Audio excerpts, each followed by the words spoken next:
Good afternoon, everyone. It's great to be here.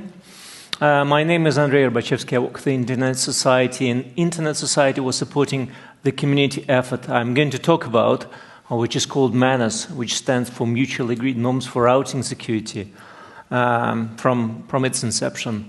But first, I would like to talk a little bit about the problem itself, about the state of routing security and resilience in the Internet.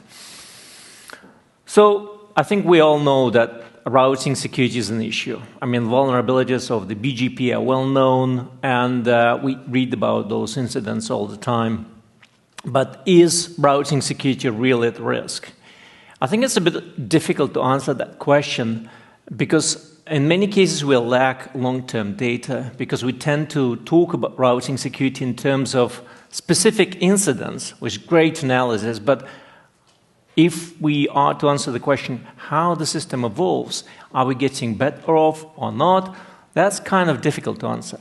So just a short sort of view on 3 months of the routing activity. This data is taken from the service called bgpstream.com. And you can see there is not a single day without a dozen of incidents, be it hijacks or route leaks. So there is a lot of happening. But let's look at this in more detail. So what I did, I took a year worth of data, 2017, from the same service called bgpstream.com and analyzed this data. There are some caveats, of course, because there is only so much we can see from several vantage points that BGP Stream collects data.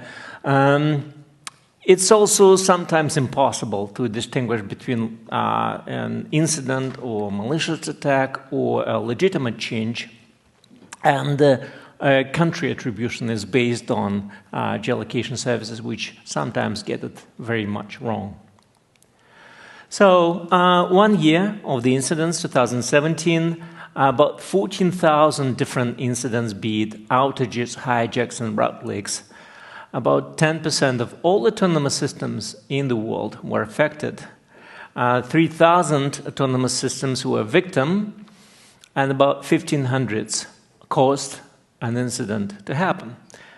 So if we compare this with the numbers from the 5 months of 2018, we see, I think, a decrease. So if we project the same sort of, growth into the rest of the year, we'll see that there is much less incidents and much less networks really responsible for an incident or an outage. So I think that's a good statistics, but let's go into some more detail. So if we look in the outages, I think that absolute numbers, they do not tell the full story. Even if we look at the percentage of networks affected by the outage, it's still not accurate. It doesn't give a good picture. I think a better way of looking at this would be if we normalize this data by the amount of networks that operate in a specific country. And if you look at this slide, you can see that 3 countries, or 4 rather, stand out, which is Brazil, Iran, Argentina, and Nigeria. They have the highest percentage of networks that experienced outage in that countries. So outage is not specifically a routing security incident, that's lost connectivity, which may be caused by a routing security incident, of course, but maybe just an outage in technical or physical infrastructure. But let's look how this evolves. So on the right diagram, you can see in dark blue 2017, in light blue 2018. It's only 5 months, so it's hard to say if this is a positive dynamics. Great that we see decrease, of course, but maybe take into account that some of the networks experience more outages or struggle more with outages. We may say that maybe this sort of, relative decrease will continue staying that way for the rest of the year. Let's look at routing incidents, which are route leaks and route hijacks, and look at potential victims. So here you see also distribution by countries, but more importantly, how the things are changed in the course of time. So compared to 2017, I think here we can see that much less. Even we project the same sort of uniform growth to the end of the year, we'll see that there are much less victims in the routing system than was in 2017. Potential culprits, it's networks that caused the outage. And again, absolute numbers tell us only so much. So again, I normalized by the percentage of autonomous systems that operate in a particular country. And again, 3 countries that we can see that has most of those culprits. It's Brazil, it's Hong Kong, surprisingly, and it's Iran. So I think that's a positive dynamics. If we look at the percentage of culprits in different countries, significantly decreased in the first 5 months of 2018. Now, well, I think it's very early to celebrate victory and say that routing security is in decline or routing insecurity is in decline.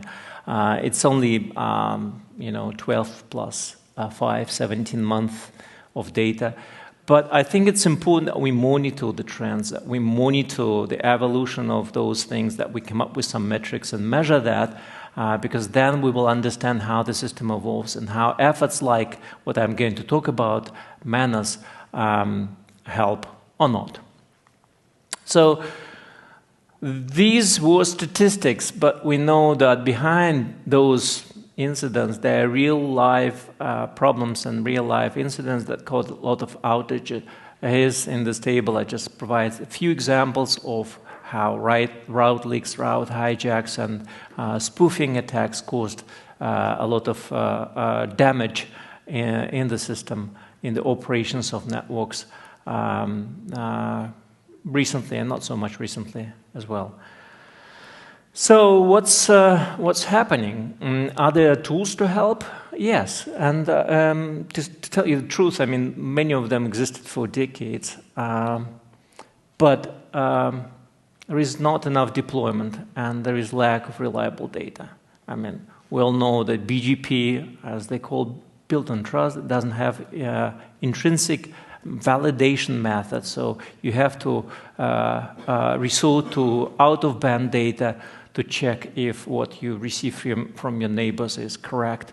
And this data lacks in both quality and completeness. And another thing that is sort of missing is that when we talk about security, especially in corporate organizational aspect, we talk about frameworks, we talk about systemic approach. We say security is not a state, it's a process, right? You need continuous improvement there if you want to be secure. You can't just go and do cherry picking.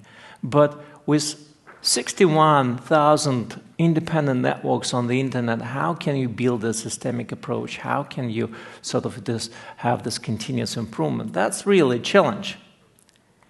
Another thing that makes it even more difficult is this interdependency. I mean, one network can do only so much to secure itself from routing incidents.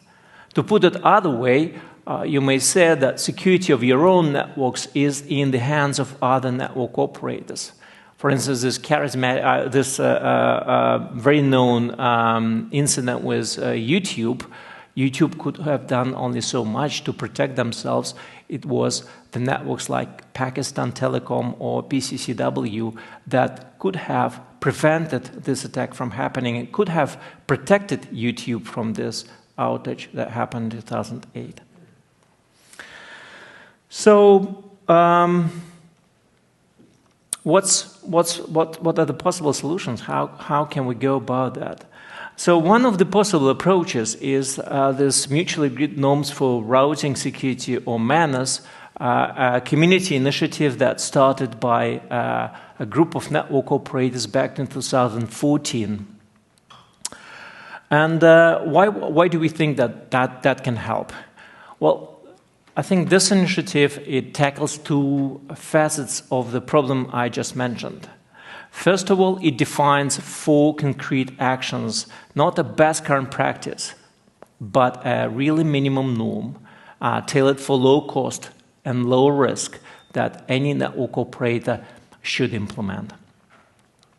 And the norms, they are quite effective if spread widely. So it's a common reference point that can also reinforce systemic approach towards routing security. Another important component of MANRS is that it builds a visible community of people that commit to routing security. And they commit to routing security not just by declaration, they commit to routing security by implementing those 4 actions. And also community aspects is very important when you want to reinforce this reciprocity, sense of reciprocity that I'm protecting your networks and you protect mine. So there are 4 actions, very simple ones. The first one is filtering. And what is required from MANRS, from network operators joining MANRS, is that you clean up your side of the street and you ensure that there are no incorrect routing announcements going to the wider great internet from your customer cone. And customer cone is something that you are supposed to be in control. You know what your customers should announce, and I think you can put effective measures to protect that. The same applies with anti-spoofing. Again, clean up your side of the street. Do not allow your own network or your customers to send traffic with spoofed source IP addresses. Now, anti-spoofing is tricky sometimes, especially if you don't know topology of your clients. If your clients are multi-homed or have traffic engineering, you may all of a sudden, by applying simple measures, cut off some traffic from your clients. So this MANRS actions is actually limited in scope. It talks about single home stop customers. And for complex topologies that might be a corner case, but for many, many cases, that's the main thing that service providers have. Single home stop customers where applying anti-spoofing measures is rather trivial. Coordination. That's a very simple thing. Make your contacts available and be responsive to other network operators.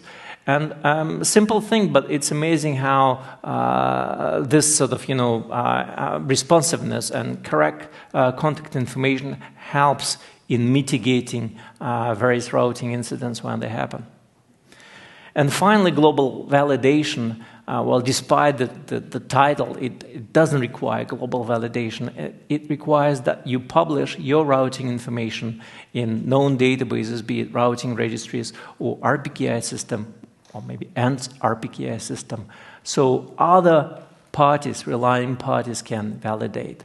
And if more of us do the same, the completeness and accuracy of this data will grow up and will make global validation actually feasible.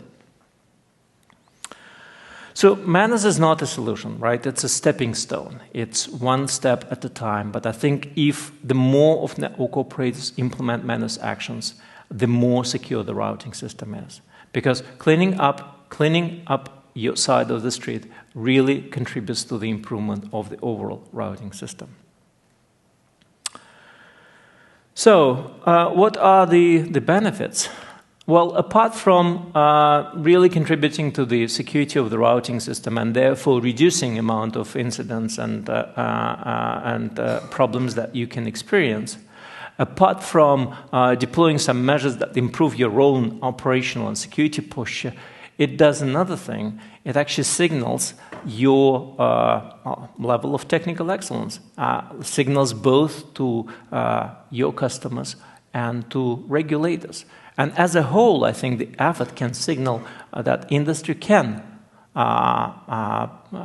get their acts together and address complex issues such as routing security.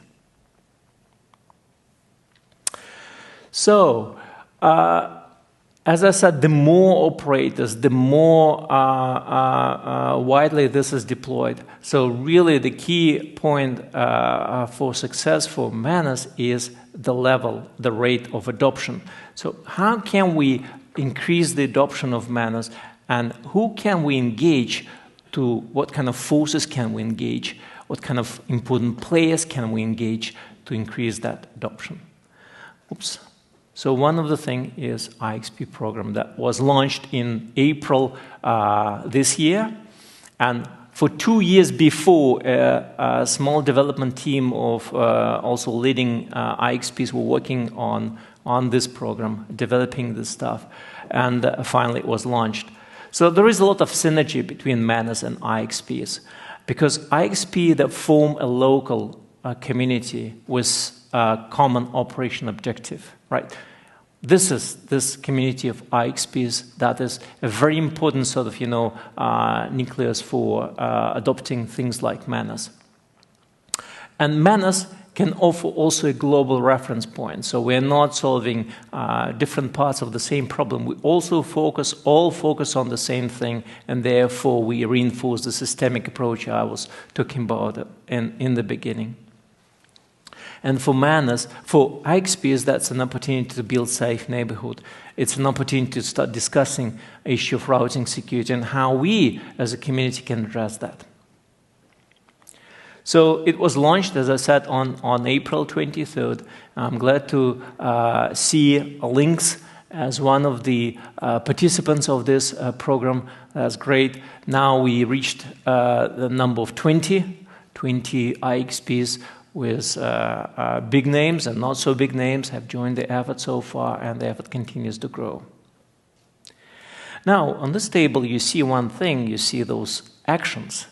And in the spirit of MANRS, if you want to participate in MANRS, no matter who you are, you need to demonstrate your commitment, not just putting your logo on the website or just saying, providing a testimonial saying I really care about routing security. You really need to demonstrate this commitment by tangible actions. So what the development team I mentioned before did, they went off and developed this set of actions for IXPs.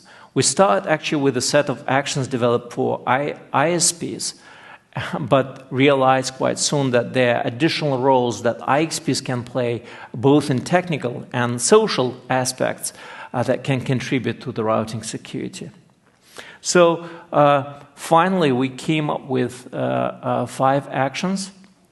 The first action is very similar to the first action of real MANRS, which is preventing propagation of incorrect routing information.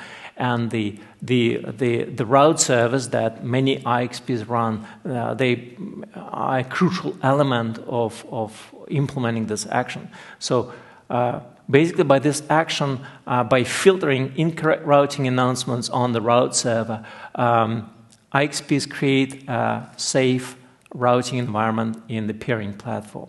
So while MANRS itself solves the customer-provider relationship, Action 1 in IXP program solves the routing security and peering relationships, which is great. Well, Action 2, which is also mandatory, the first two actions are mandatory to join the MANRS, requires promotion of MANRS among membership. Well, I guess my presentation here is part of that commitment, but I hope you as a community also can continue discussing those issues in further meetings and mailing lists. Action 3 is protect the peering platform. That's something that many IXPs do, and LINX does as well. This is sort of quite common approach to hygiene at lower level. Action 4, this is again similar to Action 3 in ISP MANRS, which is promote cooperation, coordination, meaning that you can reach your peer, you have a members directory, you can contact another member if you experience a problem. And Action 5, provide monitoring and debugging tools to the members, and basically it boils down that looking glass is available. Again, MANRS is not the best current practice. It's not shooting for the skies. It's a really minimum baseline. That's the starting point, right? The baseline that we really want to promote to the norm, that no one questions. I mean, yeah, of course you have to provide looking glass. Yes, of course you have to filter routing announcements at the route server. Of course you have to enable and facilitate communication between your members. So there are other things that and when I say we, it's not only Internet Society, although Internet Society puts a lot of efforts into this initiative, but it's also the community, the 80 networks that joined MANRS and 20 IXPs that joined MANRS. So one of the things that we did quite soon after the launch of the program is that we create an implementation guide. Because if you want to increase adoption, you need to reduce the costs, right? The barrier for joining MANRS, and one of this is capacity building. How can you teach people how to implement those simple things, right, without going to details of more complex things of BGP operation? So community, again, this guide was created through the BCOP process in RIPE. It details how those 4 actions of MANRS can be implemented. Based on this implementation guide, we built online tutorials which are now available on the MANRS website, so any interested party can go and either refresh or just complete those modules to learn how those actions can be implemented. That helps a lot in reducing the cost of implementation. We're also working on the hands-on lab and cooperating with training organizations. One of the models we are developing now is that the MANRS lab can be used as an end exam for more complex BGP security or routing security and network management courses, where after the course, a student is given this lab and saying, hey, in 1 hour you have to configure this unsecure network to be MANRS compliant. And with that, we can hit sort of 2 birds with 1 stone, first raise awareness of MANRS, and then give real tools to people to implement simple things in their own networks when they come back home. Another thing that we're working, I start with statistics and measurements and trying to convince you that looking at the evolution of the system is important. So one of the projects we're working on now is, well, there are actually 2 products based on different collected data.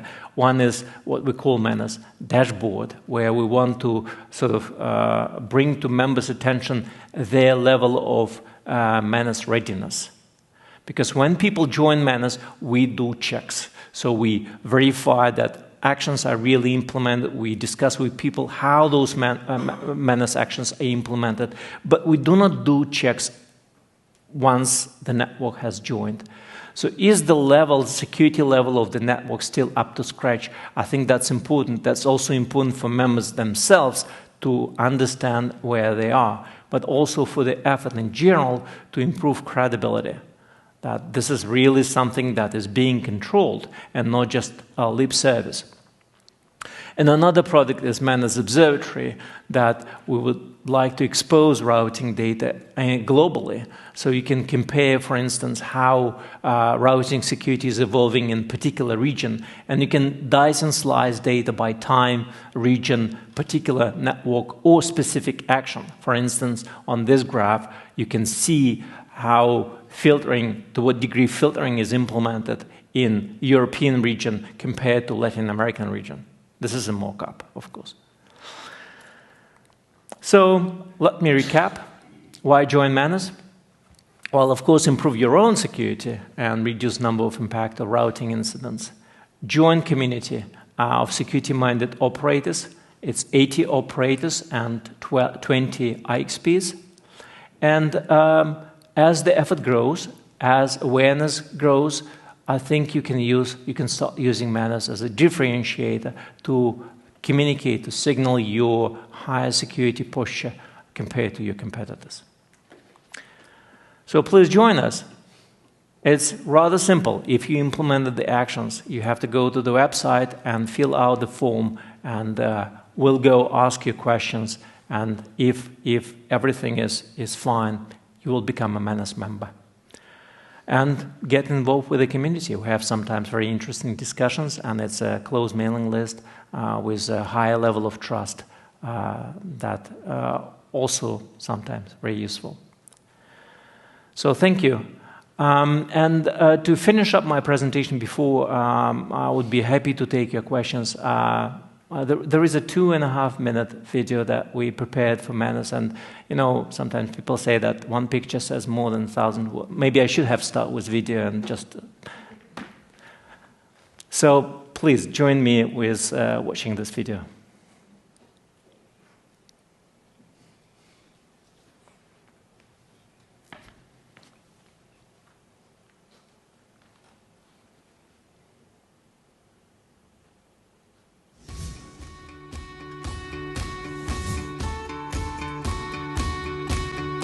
The internet is a big, busy place. Networks across the globe are constantly exchanging routing information to get traffic where it needs to be. But this routing infrastructure is hit with hundreds of incidents every day, making global communication difficult, uncertain, and unsecured. Incidents such as route hijacking, when one network operator or attacker impersonates another. Route leaks, when a network operator unintentionally announces that it is a route to a destination. And IP address spoofing, when fake source addresses hide a sender's identity or impersonate someone else. These issues affect us all because they can inflict a lot of damage, like denial of service attacks, surveillance, and lost revenue, which impacts the safe, secure, and smooth running of the internet. If you run a network, you have a responsibility to fix the routing infrastructure. We can do something to tackle these issues and secure the internet's core routing system together. Join us in implementing MANRS, or mutually agreed norms for routing security. MANRS provides 4 simple but solid actions that provide crucial fixes to reduce the most common routing threats. These are filtering, making sure your and your customers' routing announcements are correct, stops false routing announcements from distorting the internet roadmap. Anti-spoofing, enabling source address validation prevents spoofed packets from entering or leaving your network. Coordination, maintaining globally accessible contact information in common places, such as the peering DB, RIR Whois databases, and your own website. And global validation, publishing your data, including your routing policy and prefixes you intend to advertise, so your routing information can be validated by third parties. Your security depends on others, and your actions affect everyone else. Implement these 4 simple actions and join the MANRS community, a collection of security-minded and motivated organizations committed to making the global routing infrastructure more robust and secure for everyone. To learn more, visit manrs.org. Only by working together can we solve these problems. Together, we can protect the core. Thank you. I hope you enjoyed the video. I'm happy to take any questions you might have.